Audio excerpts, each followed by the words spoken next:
Alala mo yung nakaraan? Ito yung supplemental affidavit mo. Yes po, Your Na Honor. may pet affidavit na binasa mo dito. Medyo mahaba pa nga di ba? Naalala mo yung nakaraan? Ito yung supplemental affidavit mo. Yes po, Your Na Honor. may petsang September 23, 2025. Ito yung nakaraang hearing natin. Yes po, Your Honor. Napansin ko kasi nung pinakinggan ko yung tiningnan ko sa ating transcript, parang hindi mo binasa yung paragraph 30 na kung saan binabanggit dito yung DPWH Region 1. Chinek ko talaga kaninang umaga, nirecheck ko uli.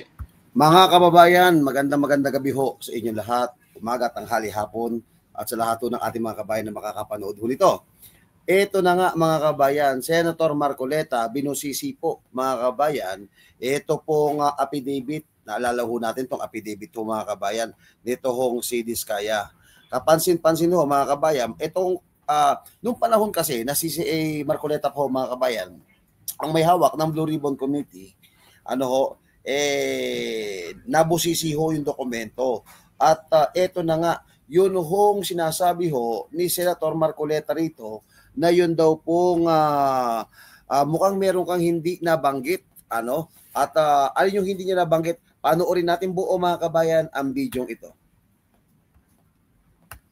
Alala mo yung nakaraan? Ito yung supplemental affidavit mo. Yes po, Your Honor. Na may pet affidavit na binasa mo dito. Medyo mahaba pa nga di ba? Naalala mo yung nakaraan? Ito yung supplemental affidavit mo. Yes po, Your Honor. Na may petsang September 23, 2025. Ito yung nakaraang hearing natin.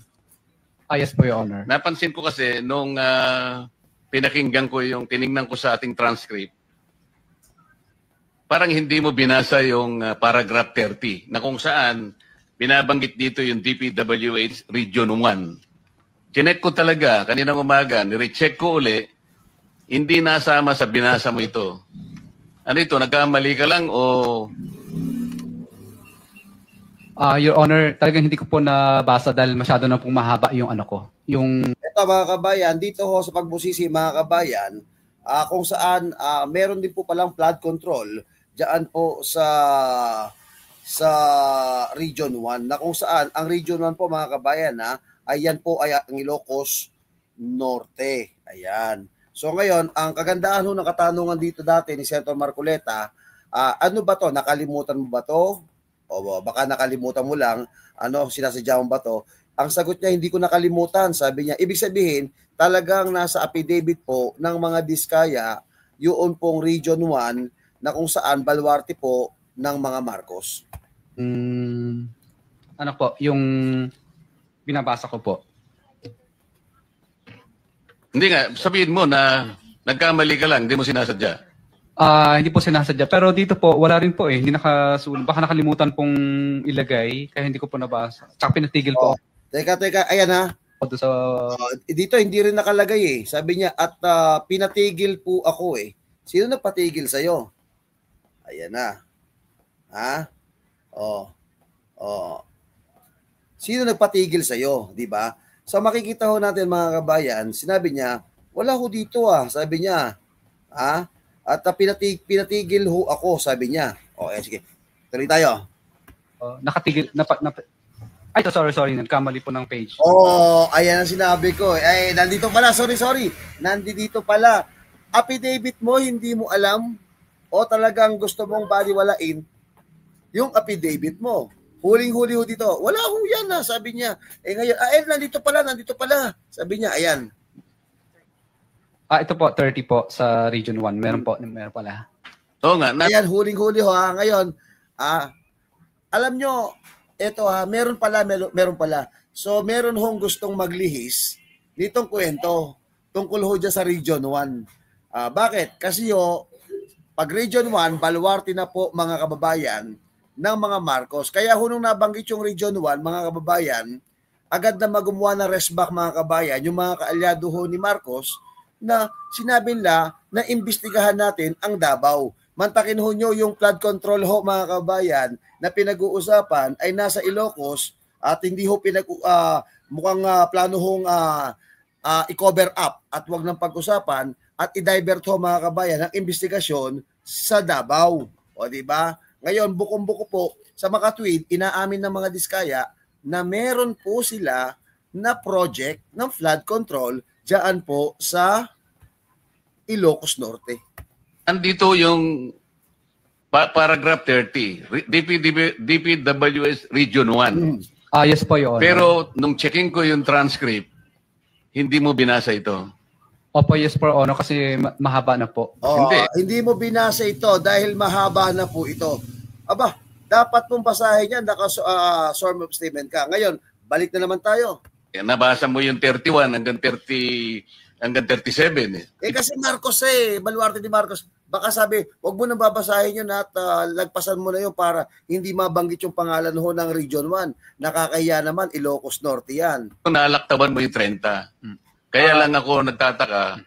Ayun ho ito ho yung maliwanag na gusto pong ilihis. Mantakin nyo, anong binasa? Anong nabasa mo yung 31? Sabi niya 30 hindi mo nabasa, ganun ba? Ibig sabihin, sadyang hindi nilampasan niya ho yung yun hong pahina na yun. Tanong kita, sinadya mo ba to o nagkamali ka lang? Hindi po, Your Honor, kasi napatigil na po ako Alam nyo, halatang-halata Sabi niya, alam nyo mga kabayan, dito, nahuli ho na nagsisinungaling mga kabayan etong si Diskaya Bakit? Nahuli ho dito na nais niya hong pagtakpan mga kabayan ng Region 1. Pakinggan yung mabuti. Hindi, nabasa mo yung 31 hanggang 37 Ito nalaktaban mo yung 30. Ayun. Ang sabi niya, pinatigil na po kasi ako So makikita ho natin, yung numero 30 na sa affidavit niya, sadya ho niyang hindi binasa kasi ho may Region 1 at Ilocos Norte. Pagkatapos yun, 31, binasa mo yung 37 Paano kang pinatigil? Hindi ka pinatigil. Nilaktawan mo dahil mababanggit ho mga kabayan, yung pong Ilocos Norte o Region 1. Kaya lang ako nagtataka, kaya tinatanong kita, sinadya mo ba to o nagkamali ka lang? Hindi po, Your Honor, kasi napatigil na po ako nung... Hindi nga, sagutin mo. Hindi ka napatigil. Binasa, yung 30 nga, di ba? 30. Tapos binasa mo yung 31 hanggang 37. Ibig sabihin, talagang nilaktawan mo dahil iniiwasan mong mabanggit ang lugar ho ng Ilocos Norte, Region 1. Mali ka lang. Hindi po, Your Honor. Hindi po ako nagkamali. Ano nga? Sinadya mo? Hindi po, Your Honor. Bali, alam ko po parang pinatigil na po ako dito dahil masyado na po mahaba yung binabasa ko. Hindi, ganito. Pinatigil. Ito, pinatigil ako. Hindi ka naman pinatigil Kasi ang sinasabi dito, kung pinatigil ka, dapat ang bilang niyan nasa 20, mga 28, 29. Pinatigil ka, kaya hindi mo na nabasa. Kaya lang, nag-proceed ka pa rin doon sa numerong 30, kaya lang hindi mo binasa yung 30, pero binasa mo 31 to 37, nag-proceed ka pa rin. So saan ka pinatigil doon? Dapat sasabihin mo, pinatigil ako doon sa number 29 Okay, 28 Kaya hindi ko na po nabasa yun So ngayon, eto halatang-halata ho na gusto hong pagtakpan, mukhang may nagpagkakaayos na mga kabayan mukhang may pagkakaayos na. Eto na. Etong sina Ping Lacson. Eto, papasok na ho mga kabayan si Lacson. Nung pagpatuloy mo, nakaligtaan mo yung number 30. Nalaktawan mo siguro. Yes po, Your Honor. Paano mo malalaktawan yung number 30? Binasa mo yung 31 to 37. Anyway, sige. Yeah. Para maliwanag lang. Hindi gusto ko lang maliwanagan kasi nabanggit ko na kanina na naimungkahi ko na sana'y tawagin din si Governor Chavit Singson. Baka ka kung may connecta doon sa mo, baka ka kung sinadya mo. Ngayon, kung sasabihin mong nagkamali ka lang, tatanggapin ko yon. Your Honor, hindi po ako nagkamali. Naalala po, hindi lang po nabasa. Okay. Ayun! So, ibig sabihin, talagang nasa source of statement mo nakasama ang Region 1. Ayan. Diba? Mr. Chair. Ngayon, since kasama ho mga kabayan ang Region 1 dito ho sa usaping ito, eto na. ito ba, Mr. Diskaya, ang inyong proyekto? Ayan ha. Oh, ito ho ba yung inyong pinagmamayabang na project diyan po sa Ilocos? Ilabas natin yung project ko niya, yung proyekto po ng Diskaya. Na kung saan mga kabayan, sinasabi nila na meron daw hong magic, o di ba? Oo, may mga magic kaya ho ito pong si Apo Chavit Singson mga kabayan, nagwawala ho mga kabayan. Ito. Ilabas ho natin. Asa na ba yung ito. Ilagay ko lang ho sa screen natin para maganda ho yung atin hong pag-uusapan tungkol po dyan sa Ghost project ni at saka yung mga ngayon, ito na. Ito ba yung proyekto ho mga kababayan ng Diskaya? Kaya ho iniiwasan po nila na banggitin po mga kababayan yung flood control project ng mga Diskaya. Ito na. Ilabas na ho natin mga kababayan. Ayan na. Ito po ay kuha po yan sa Sandro Marcos Flood Control Project sa Lawag, Ilocos Norte. Nag-collapse. Ayan ho.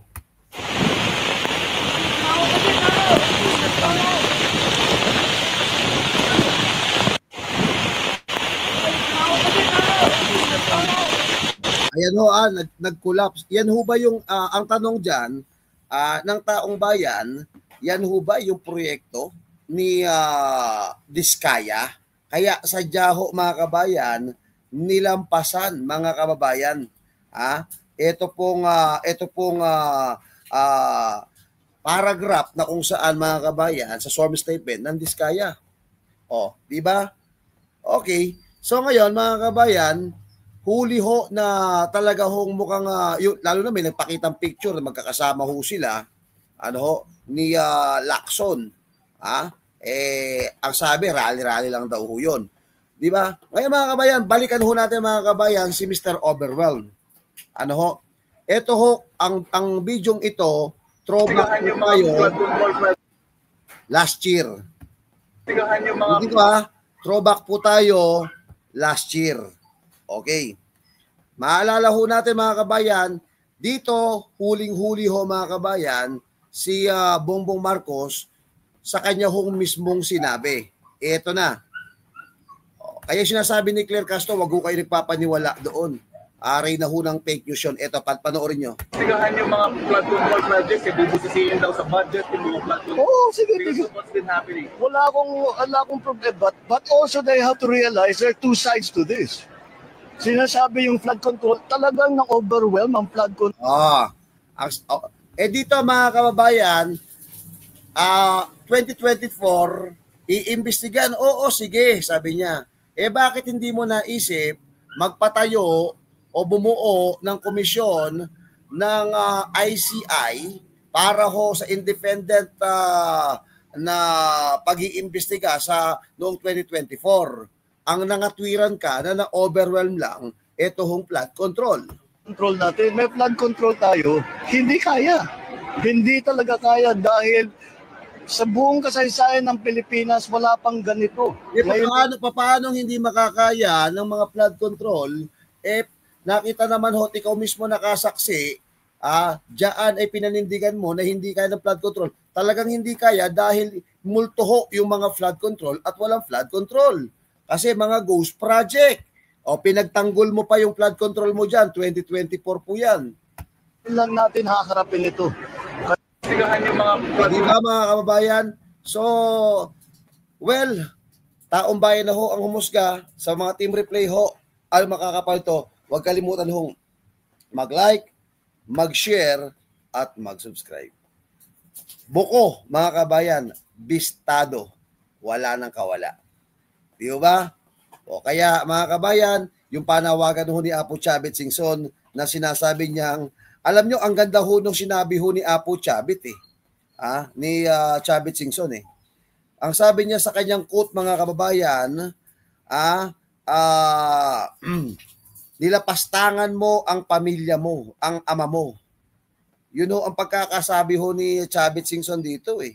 Ano, antindi ho ng kinote ni Apo Chavit, ano? Sabi niya, hindi mo na binigyan ng respeto, hindi mo na binigyan ng dangal, kasi akala ko lilinisin mo ang pangalan mo, hindi nilapastangan pa niya ang tatay niya. Yan ho ang mariin pong sinabi, mga kabayan, ni Apo Chavit Singson ay, sa mensahe po niya kay Bongbong Marcos. Isipin ho ninyo, mga kabayan. Imaginin ho ninyo, Ilocos Sur, Ilocos Norte, parehas na Ilocano. Tapos hindi ho sila magkasundo. Bakit? Anong sabi niya? Antindi ho, mga kabayan, ang sinabi ho ni Apo Chavit dito eh. O ayan ho, para makita ho natin. Ano ho sinabi? Nilapastangan mo na. Akala ko lilinisin na pangalan nila. Hindi, nilapastangan pa niya ang tatay niya. Mensahe po ni Chavit Singson. Alright? So mga kabayan na ulit, huwag kalimutan mag-like, mag-share, mag-subscribe. Mabuhay po kayo, magandang gabi, at keep safe, always God bless, and always God bless. Mabuhay po kayo.